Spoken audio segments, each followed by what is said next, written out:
नमस्कार, आप देख रहे खबरों की दीवार से जीवाल। मैं हूं मनीष जायसवाल। स्वागत है आपका हमारे इस खास शो में, जिसमें आज हम बात करेंगे पुरानी पेंशन को लेकर।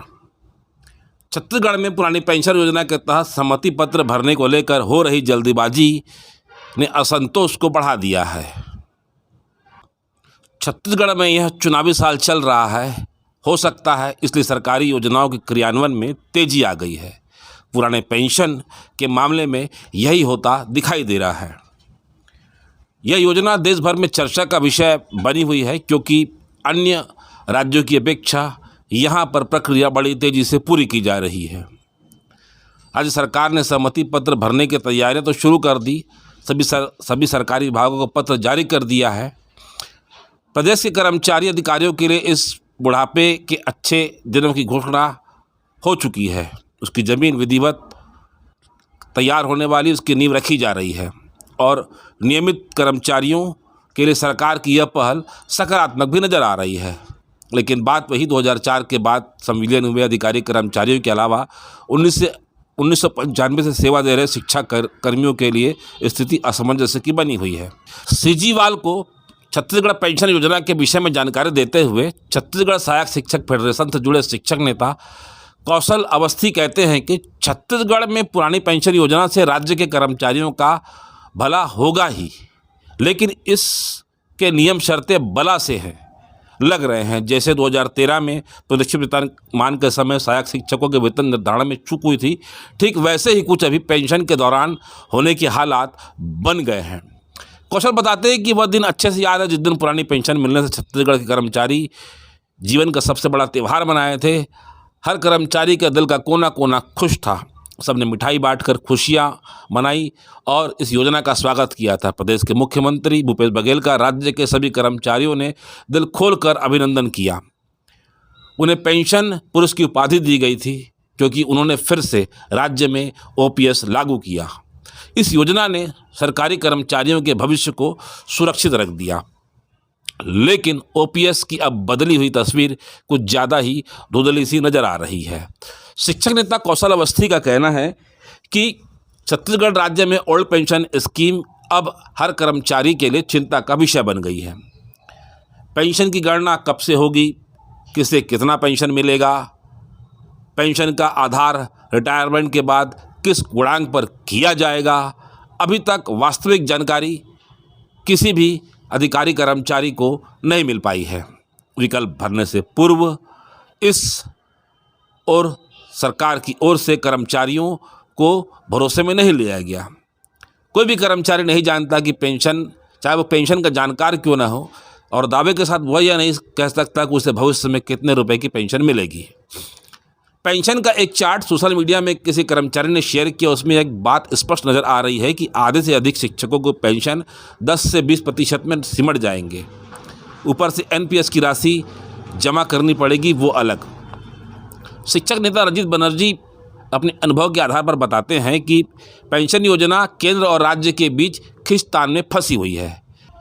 ऐसा ही कुछ राज्य के कर्मचारी, अधिकारी और सरकार के बीच में हाल ही में बने नीति नियमों के खींचतान में जो पैच फंसा हो, वैसा ही कुछ लगता है।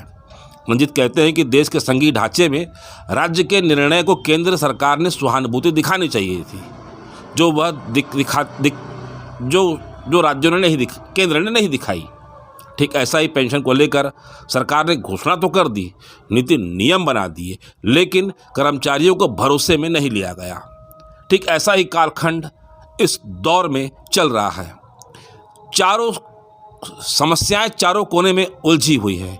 एक केंद्र बिंदु में केंद्र सरकार खड़ी है, दूसरे केंद्र बिंदु में राज्य सरकार खड़ी है, तीसरे बिंदु में छत्तीसगढ़ के कर्मचारी अधिकारी खड़े हुए हैं, और चौथे बिंदु में कर्मचारियों का एनपीएस में लगा हुआ पैसा फंसा हुआ है।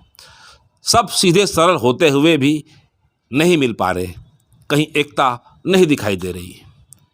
शिक्षक नेता कौशल अवस्थी बताते हैं कि छत्तीसगढ़ का शिक्षक एलबी संवर्ग पहले से ही प्रताड़ित रहा है। 1998 में काफ़ी जद्दोजहद के बाद नियमित रूप से काम करने वाला शिक्षक एक का पद लाया गया। इसके बाद से सतत आंदोलन के परिणाम के स्वरूप इन्हें शिक्षाकर्मी नाम शिक्षाकर्मी के रूप में पंचायत विभाग में जगह मिली। फिर संविलियन के बाद लगातार प्रयास करने से 1918 में इनका संविलियन शिक्षा विभाग में हो पाया। इन सब पीड़ा को भी भूल जाया जाए, लेकिन हद तो तब हो जाती है जब पूर्व सेवा की को ही समाप्त कर दिया जाता है, सेवा की गणना नहीं की जाती। 2018 को प्रथम नियुक्ति मानी जाती है, जबकि पिछले 20-21 सालों से सेवा का हस्तांतरण शिक्षा विभाग में नहीं किया गया। इसकी वजह से न तो शिक्षकों को क्रमोन्नति मिली, न ही पुरानी सेवा का लाभ मिला। अब जब पुरानी पेंशन को लागू किया गया, तब शिक्षकों की पुरानी सेवा को नगण्य मानकर 2022 से गणना करने की बात सामने आ रही है। यह तो विडंबना है कि संविलियन 2018 में किया गया और 2022 से पेंशन देने की बात की जा रही है और विकल्प पत्र भराने का प्रयास किया जा रहा है।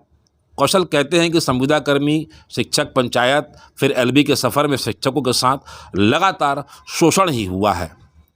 शिक्षक समुदाय में आज असमंजस की स्थिति बनी है। करे तो क्या करे? कहने को तो विकल्प पत्र भरवाया जा रहा है, पर उसमें कर्मचारी के मनमाफिक कोई विकल्प है ही नहीं। कौशल कहते हैं कि कम से कम पेंशन के लिए ऐसी नीति बने जो सभी शिक्षकों के लिए लाभकारी हो, जन लोक कल्याणकारी हो। जो भी वर्तमान में 2-3 साल में रिटायरमेंट होने वाले हैं, इसका लाभ उन्हें होगा क्या? जो 33 वर्ष की बाध्यता रखी गई है, उसे पूर्ण पेंशन घटाकर 17 साल किया जाना चाहिए, जैसे दूसरे राज्यों में हुआ है।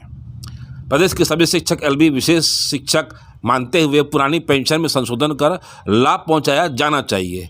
सहमति पत्र भरने से पूर्व सभी यूनियन लीडरों को बुलाकर उनकी राय ली जानी चाहिए और शंका समाधान दूर किया जाना चाहिए। हमें उम्मीद है हम सभी माध्यमों से जो अपील कर रहे हैं, वो इस अपील को ये सरकार अवश्य स्वीकार करेगी, मुद्दे को समझेगी, जिससे शिक्षकों के हित में सही निर्णय लिया जा सके। शिक्षकों के संविलियन हुए कर्मचारियों से सभी कर्मचारियों, अधिकारियों, यूनियनों से संवाद कर समस्या की पहचान कर विकल्प पत्र भरने का अवसर दिया जाए।